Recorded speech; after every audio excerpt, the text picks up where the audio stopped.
So initially I was like, why would anyone ever make a video about Sandbag? Let alone a character that's not even playable in any official Smash game. Featured in multiple mini games throughout Smash's history, yet to this day is actually not a character in the game. The character doesn't speak, they don't whine, they don't cry, it's just a literal punching bag. In a way, it was born to just do this and that was it. But a Sandbag being featured in all the way back in Melee is probably one of the most important aspects of this character's lore, I guess you could say, being part of the home run contest. And as you can see, the Sandbag was pretty much forced to just be here for the end of eternity, or where he's an item. But if you want to build percent in home run contests, you'll begin to see that the more percent that Sandbag gains, the farther he's going to go. And you can do these actually really cool, almost combo-esque video techniques on Sandbag and try to get the biggest home run contest score. It's actually one of the most iconic aspects of Smash that pretty much is in every single game, at least in some form, even if Sandbag is not in it. Although it's eventually, it is a nice waste of time if you're bored or if you're cracked enough to really do this. But the more important thing about this character is Sandbag in Smash Flash 2. And I made a post about, just tell me anything about Sandbag. I really wanted to know the history behind this character because, to be honest, I don't really play Smash Flash 2. I heard a lot of demand and a lot of story and narrative behind this type of character, and I initially wasn't really thinking it was going to be anything that special. Until people actually guaranteed me that, yeah, Sandbag actually has a really interesting evolution throughout this game. I mean, I'm a ride or die Project Plus player, but I don't really play that much Smash Flash 2, even though I am aware of what's happened in that meta. But I can guarantee that seeing the evolution behind Sandbag is not something I expected. Literally a punching bag, metaphorically and physically. So the fact that he's just a trophy and an item and a niche part of Smash lore and they made him into a character is really interesting to see. Now, most people would probably see this as a very forgettable character, just something you just throw around as a joke, and then people would just call it a day. But for Sandbag, they actually went the extra mile with the character. I mean, he doesn't seem menacing at all, and if you expected a character like this to be in Smash, you probably would think he would just be like a joke character, like many other characters. I mean, he's gotta suck, right? Like, what would you think his moveset would actually be? How would this thing with no arms actually fight you? I mean, the fact that they cooked that up in Smash Flash 2 really shows that they cared. So you see, there's a fan-made version of Sandbag, and if you were to actually shift my perception overall, they truly did the character justice. As yes, even if it is in a fan-made environment, it is very interesting to see this character's evolution, and it's pretty easy to guess the direction that they would probably go. If you're making a character like this, just make them a joke character, right? And then write them off. Give them terrible hitbox placements. Make their moves maybe deal too much self-damage, like Pichu, for example. But you could even make them incredibly light or have self-damaging special moves. Or you could go the opposite direction and make Sandbag really broken. I'm sure people wouldn't want to see that though, but it'd actually be funny though, I'm not gonna lie. But could you imagine this mute, motionless Sandbag being a viable character? It's definitely a little ironic, especially considering the character's history. So it's like, yeah, he was the punching bag in Melee, and now he is like all broken and just beating everybody up. It's a little bit of poetic irony there. I mean, can you just imagine the mute Sandbag just beating up Fox? Like, the idea just is pretty funny, I'm not gonna lie. Could you imagine saying unironically, yeah, I really gotta learn the Sandbag matchup? No one has probably ever said that until this video. Now, he was pretty clearly added as a joke initially, and top players initially wrote him off as being such, and they didn't think he was really anything worth noting. He was actually an unviable character until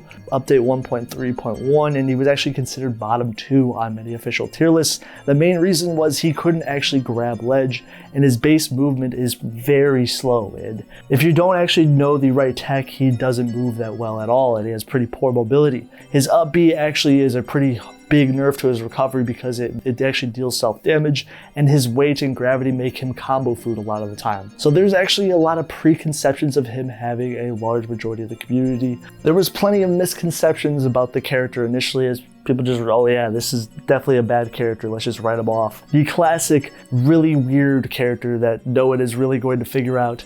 There was some active Sandbag players, and yeah, I know that's really weird to say that, Sandbag player, okay. But they were ultimately not really placing that well at the time. But there were some active labbers behind the character, and they were actually trying to push Sandbag in the meta, but it truly did not happen yet. It wasn't until Sandbag actually got a different resprite that changed his design a little bit and optimized his moveset in more effective ways. And this is actually when he got the much better and deserved animation changes that actually buffed a ton of his moves. In 2011, people actually started picking up the character and entering more brackets with just solo maining Sandbag at this point. And then people began to realize, oh wait, this character is actually pretty good with proper time and tech put into it. After update 1.3.1, that's when Sandbag got a resprite, and this time period actually improved the character quite significantly because he started to be actually given a lot more attention. So he was actually buffed a ton with this resprite era of the character. And that's when people started to begin picking up Sandbag here and there, especially in 2021. And they really started to notice actually the more good aspects of the character that people were underutilizing. If you actually put in the time and the tech in the character, he became a lot better. You could also co-main the Sandbag with other heavyweight characters like Bowser, and people were actually winning tournaments with Sandbag as a solo main and even secondarying him. Obviously he has a high learning curve, but if you're willing to put in the time, this character became a lot better. And his movement, as I mentioned earlier, he's really slow. He actually can wave dash by pressing down B at certain directions, and this down B can actually allow him to boost himself forward, and this actually gave him a lot of options to cancel moves, meaning you could literally approach opponents with aerials like burst options. And this really opened up his kit. His forward air was also an insane move. It was probably one of the best fairs in the game. And even though it's not disjointed, the hitbox is very large and hit stun on it. It's an insane kill move, especially if you do the right combo out of it. His back air is frame 2, which is really fast. It's easily one of his best moves. And you can approach with this move and you could just spam his aerials over and over because how good they were at starting combos and reversing people. I mean, his down air was also absurd. It did 20% and it is actually a spike. It could actually kill at 0% because of this. It has really high hit stun, and if you land with this move off stage, it is actually really hard to react and follow up into another move. And his up air is basically, it's actually Smash Ultimate Mario up air, where you can actually use it as a finishing tool to his fair or nair. Nair is very similar to Kirby's. He has decent ground options out of it. He can gimp characters with it. And also his forward smash is a solid KO tool, being really fast. Down smash does 25% if it hits on both sides. And it is actually a really solid edge guarding tool because it just destroys recoveries. It almost pseudo spikes it. Up smash is maybe the less useful tool in this kit, but if you combine it with down B, his tilts are also pretty easy to use too. With down B, you can actually use this to catch jumps, and his tilts also are pretty self-explanatory. Up tilt pops up opponents and you can combo out of it, kill somebody with its lingering hitboxes. His specials are solid. Side B is a really long command grab and you can actually combo out of it and even kill at higher percents. He is by far one of the best in the game, and Sandbag is also just absurd. If you know what to do in the right direction, you can actually chain this into itself. Neutral B spawns a large capsule that can actually be a solid gimping tool. It has a 1/8 chance of exploding with the power of a bomb. Yeah, I know. And also up B, people initially thought this move was really bad when Sandbag first had it in the early patches. Now it's actually not as bad as people thought it was. It's sort of like an X Factor move, as before most people actually see it as a very bad thing, but if it's actually one of his best moves, if you're up a stalker percent, you can use this as a way to just bomb opponents and they'll die at sub 50, which is actually really insane. Yeah, this move is actually kind of a coin flip at times if you're going to get the good version of it or the bad version at times, but yeah, this move is something else.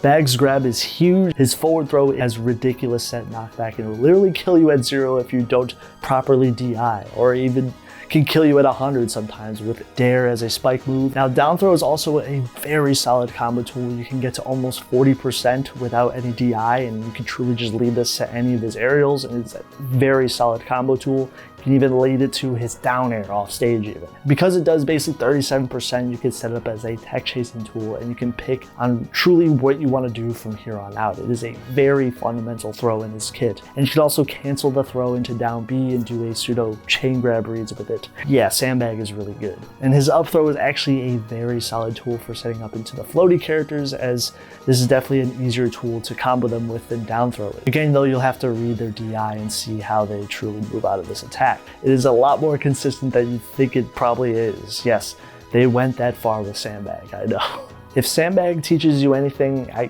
guess anything's possible. Because he started out as a joke character that no one took seriously, and then actually became a character that was a more prominent meta threat. He might not be one of the more broken characters in Smash Flash 2, but you never know how he can truly evolve. This character truly had one of the biggest glow-ups in the meta, hands down. I mean, if you go all the way back in Melee, he was a literal punching bag, and now he's like, basically now you have to learn the Sandbag matchup in this game, which I think is a really solid way to put the character's development in perspective. Anyways, guys, thank you guys for watching. Take care. Peace. Anyways, you guys, that is the video. Thank you guys for watching. There's a Patreon down below if you guys want to support the channel. There's also channel memberships if you guys want to get the videos early. And there's also a Discord if you guys want to get into that. Thank you so much.